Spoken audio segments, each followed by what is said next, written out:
and compassion and care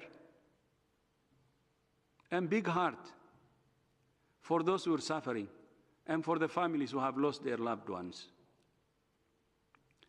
I can tell you personal attacks that has been going on for more than 2-3 months. Abuses,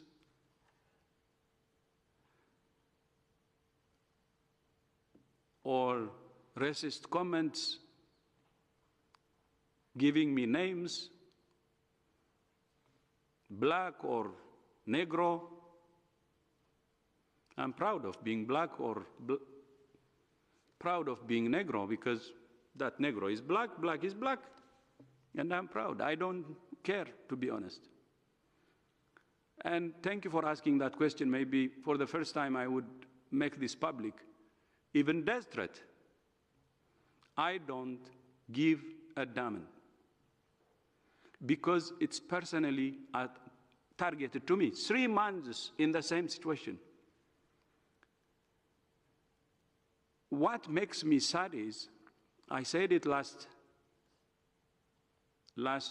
presser, when the whole black community was insulted, when Africa was insulted, then I don't tolerate. Then I say people are crossing the line.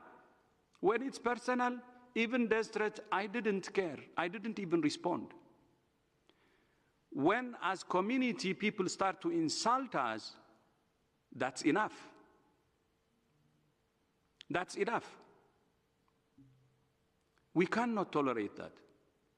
But since I don't have any inferiority complex when I am personally affected or attacked by racial slurs, I don't care, because I am a very proud black person or Negro.